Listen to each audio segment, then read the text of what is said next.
दोस्तों अखंड भारत के चैनल पर आप लोगों का स्वागत है। और अभी जैसे मेरे लास्ट में मैंने आपको बताया था कि यहाँ से कोरोना पॉजिटिव मैम मिली है, तो यहाँ पर अभी हमारे साथ एक टीचर हैं, गवर्नमेंट टीचर हैं इसी स्कूल में।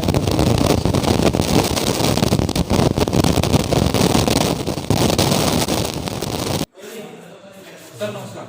नमस्कार सर। कैसे हो सर? अभी तक तो ठीक है सर जैसे अभी तो कुछ चल रहे हैं और बच्चे वगैरह आ रहे हैं, किससे काम हो रहा है सर स्कूल में? जैसे अभी आपके स्कूल में कोरोना पॉजिटिव भी मिला है, तो क्या कुछ आगे के फैसले लिए गए हैं? स्कूल को बंद किया गया है, टीचर्स को क्वारंटीन किया गया है, क्या कुछ किया गया है सर? सर, जैसा कि काम की बात है तो काम तो केंद्र दिशा निर्देशों के अनुसार घर से पढ़ाओ अभियान चला हुआ है और उसमें मेरा जिला पानीपत हरियाणा के 22 जिलों में प्रथम स्थान पर रहा है, जिसके लिए सभी प्राचार्य, अध्यापक, जिला शिक्षा अधिकारी और खंड शिक्षा अधिकारी सभी बधाई के पात्र हैं। बहुत अच्छे से शिक्षकों द्वारा पढ़ाया जा रहा था। फिर पिछले सप्ताह से इस तरह के कुछ आदेश आए जिसको जैसे समझा गया कि भाई हर रोज विद्यालयों में अध्यापकों की हाजिरी सुनिश्चित करनी, मतलब पूरा स्टाफ को आना है। पूरे स्टाफ को आने के आदेश हुए और उसी को मद्देनजर रखते हुए प्राचार्य महोदय की तरफ से भी आदेश हमारे विद्यालय में भी हुए, पूरे जिला में ही ऐसा है। तो उसी बीच ये मैडम भी हर रोज स्कूल ही आती थी और परसों इन्होंने अपनी सैंपलिंग दी होगी, परसों शुक्रवार को, और कल उसकी रिपोर्ट आई, तो तभी हमें भी पता चला है। उससे पहले ना कोई उनके सिम्टम थे।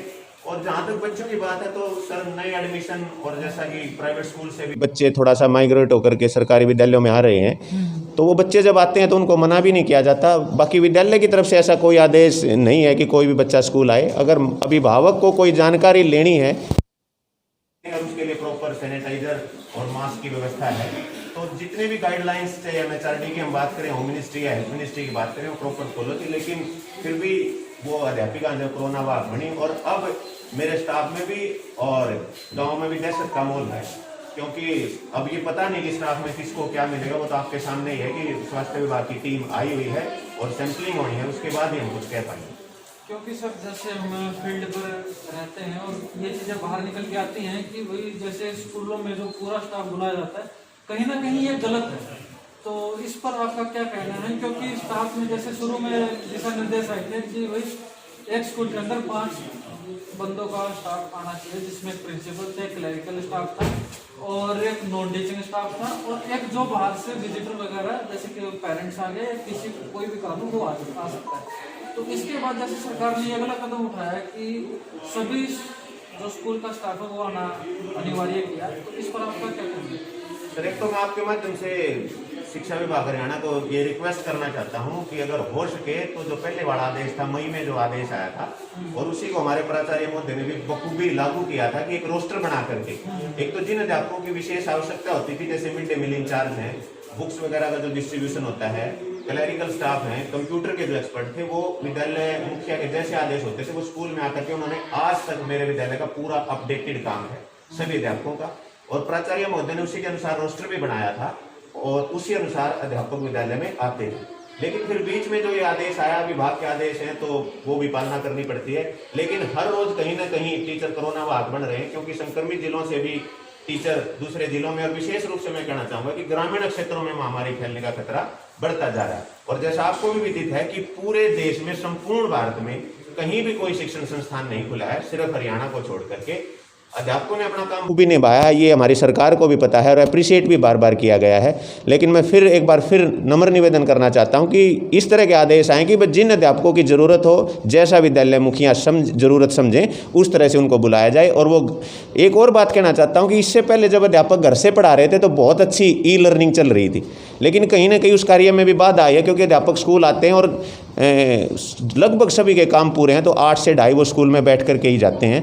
तो एक बार फिर अगर सरकार इस ओर ध्यान दे और जब तक स्थितियां ना सुधरें तो अध्यापक जितनी ज़रूरत हो उतने बुलाएं, और कम से कम अगर ये कोरोना हमारे प्रदेश में, हम तो चाहते हैं, क्योंकि सरकार ने कोशिश भी बहुत की और परिणाम भी बहुत अच्छे रहे थे, रिकवरी रेट भी बहुत अच्छी है हमारे हरियाणा राज्य की, तो अगर ये चीज़ें देखी जाएँ तो ग्रामीण क्षेत्रों को इस तरह के संक्रमण से बचाया जा सकता है। जैसे अभी जो मैम हमारी जो कोरोना पॉजिटिव हुई है स्कूल से, यदि पुराने रूल रेगुलेशन होते स्कूल के अंदर जो दहशत का माहौल जो बना हुआ है वो भी नहीं होता, सर स्कूल और गांव में इस तरह का माहौल नहीं होता, क्योंकि देखो कोरोना वाग तो कोई घर में भी हो सकता है, कोई गेस्ट आपके घर आ सकता है, या आपकी कोई ट्रैवल हिस्ट्री हो सकती है। लेकिन जितना ये लगभग 30 के करीब हमारा जो स्टाफ है, और गांव में जो विशेष रूप से हमारे बच्चे हैं और पेरेंट्स हैं, उनमें दहशत का माहौल मेरे ख्याल से नहीं होता। और अगर इस तरह की बात भी होती तो आज इस तरह की स्थिति आपको कम से कम इस विद्यालय में देखने को नहीं मिलती। और धीरे धीरे दूसरे विद्यालयों में भी इस तरह के टीचर जो है कोरोना वाग मिलना स्टार्ट हो गए, तो स्थिति भयावह होने की मैं उम्मीद करता हूं। लेकिन मेरी रिक्वेस्ट है आपके माध्यम से कि इस तरह की चीज़ों पर रोक लगाई जाए। मतलब यदि ऐसे ही चलता रहा तो कोरोना पॉजिटिव केस गांवों से भी काफ़ी संख्या में निकलने वाले हैं आने वाले समय में। जैसे ही स्कूल खुलेंगे अभिभावक स्कूल में जरूर आएंगे, उनकी अपनी क्यूरीज होती हैं और उन मना नहीं किया जा सकता, हालांकि बुलाता कोई नहीं है, लेकिन अभिभावक को या किसी के न्यू एडमिशन है तो वो स्कूल जरूर आएंगे, क्योंकि स्कूल खुला हुआ है और उन्हीं की सुविधा के लिए स्कूल खोले गए। लेकिन मैं फिर स्कूल कार्य ले रहे हैं और उसी के अनुसार कार्रवाई हो। तो बहुत से 2-4 डिस्ट्रिक्ट हैं हमारे हरियाणा में जिन्होंने रोस्टर प्रणाली को लागू किया है, उन जिला शिक्षा अधिकारियों ने, मैं उनका भी धन्यवाद करना चाहता हूं और उम्मीद करता हूं कि सभी जिलों में रोस्टर प्रणाली लागू होगी और कम से कम अध्यापक आकर के अधिक से अधिक काम विद्यालय मुखिया की देखरेख में करेंगे, तभी इस बीमारी पर रोक लग सकती है। सर थोड़ा सा हमारे दर्शकों को रोस्टर प्रणाली के बारे में बता दीजिए, क्योंकि ना आपको पता है लेकिन जो हमारे दर्शक हैं उनको नहीं पता है। रोस्टर प्रणाली मीन्स सर क्या है कि विद्यालय मुखिया अपने हिसाब से ऐसे देख लेता है कि मेरे को कल किस मिड डे मील आया तो वो मिड डे मील इंचार्ज को बुलाएगा, उनको डिस्ट्रीब्यूट करेगा एज पर रिक्वायरमेंट। हाँ जी सर, एज पर रिक्वायरमेंट। जैसे फॉर एग्जांपल मेरा स्कूल है तो हमारे यहाँ जो व्यवस्था थी कि 2 टीचर प्राइमरी के, 2 टीचर कक्षा 6 से 8 के और 2 टीचर कक्षा 9 से 12 के प्राचार्य महोदय ने बखूबी उनकी ड्यूटी लगाई हुई थी और उन्होंने उसको निभाया भी।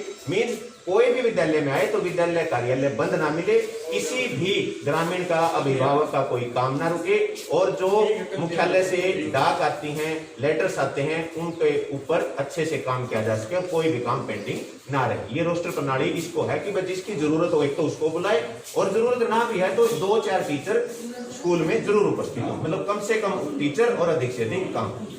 तो जैसे अभी सर से बात हुई तो अभी हम प्रिंसिपल से बात करने के लिए बस ठीक ठाक।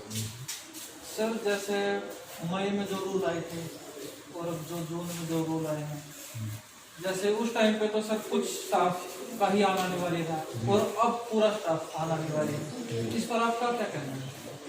देखिए वैसे तो ये विभाग का आदेश है और विभाग ने आदेश जो भी दिया है उसकी कोई बैकग्राउंड रही होगी, लेकिन प्रैक्टिकल क्योंकि हम फील्ड में यहाँ काम करते हैं तो ई लर्निंग का स्कूल में आने से शायद इतना ज़्यादा से संबंध है नहीं।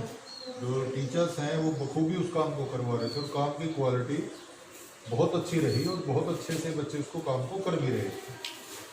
1-2 चीज़ें थी, जैसे बुक्स बच्चों की नई अभी आई है हमारे पास, 1-5 सेट हुआ तो बुक्स बांटी गई तो स्टाफ को बुलाया गया और MDM डिस्ट्रीब्यूशन के लिए भी बुलाया गया।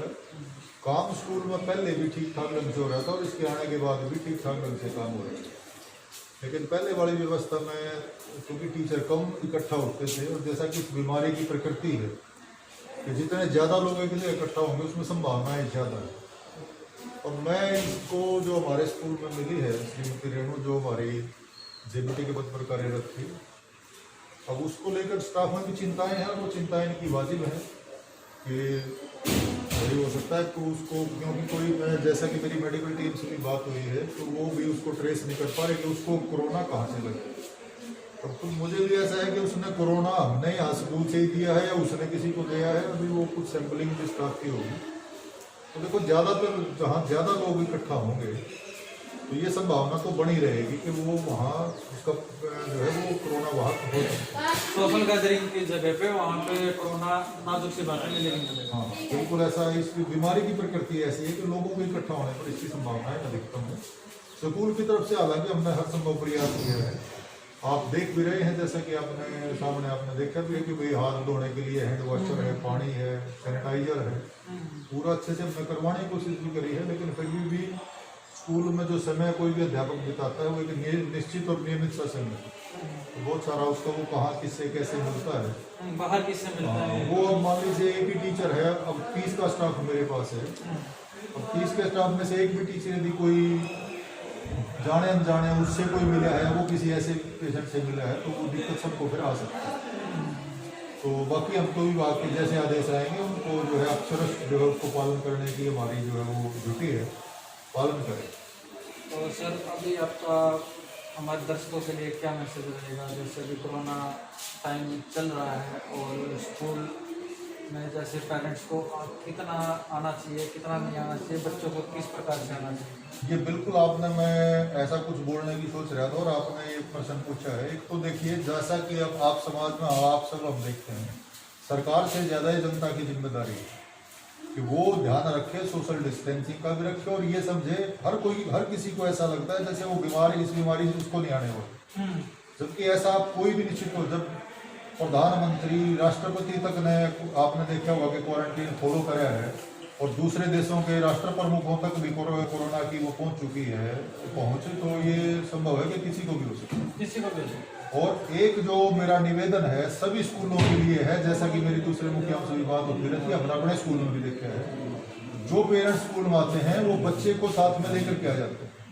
और सबसे बड़ी बात उसमें ये है कि ना वो खुद मास्क लगाते ना बच्चे को। यदि हमने यहाँ टोका भी है लोगों को, और ना, हालांकि कुछ को तो गेट से वापस भी भेजा है कि भाई नहीं हम ऐसा, लेकिन वो बहुत बुरी तरह से नाराज होते हैं, उनको ऐसा लगता है हमें जानबूझ कर परेशान कर रहे हैं, जबकि बीमारी का जो प्रोटोकॉल है वो ऐसा है कि प्रत्येक जो है सावधानी रखनी पड़ेगी और सावधानी रखते रखते भी हम अपने आप को बचा पाएंगे, वो बहुत बड़ी बात है। तो मेरा निवेदन सबसे है कि वो जरूर इस बीमारी को गंभीरता से लें, हो जाएगी तब जो है संभलने का इसमें कोई लाभ नहीं, और सबसे ज़्यादा प्रभावित आपके जो है नियर एंड डियर होंगे। तो इसलिए इसके बचाव के जो भी सरकार द्वारा दिशा निर्देश दिए गए वो उनका पूर्णतः पालन करें। और स्कूल में कोई भी, विशेष रूप से मैं स्कूल की बात करूंगा, यदि स्कूल में कोई भी विजिट करता है तो वो स्कूल में जरूर जो है वो मास्क लगा करके आए, आते ही अपने हाथ धोए। हर स्कूल में ऐसी व्यवस्था है कि पानी, हाथ धोने के लिए पानी, सैनिटाइजर सब कुछ उपलब्ध है।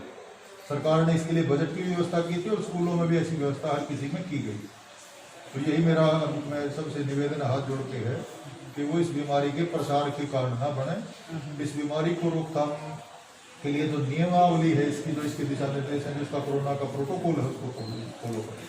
Thank you sir. तो जैसे अभी स्कूल के प्रिंसिपल सर थे, उनसे बातचीत हुई तो काफ़ी चीज़ें पता चली हैं और काफ़ी चीज़ें हमने पूछी हैं जो मैं फील्ड में रह के मुझे चीज़ें पता चलती थी। तो इस वीडियो के साथ मैं अपनी ये वीडियो यहीं पे समाप्त करता हूँ। जय हिंद, जय हरियाणा, जय भारत।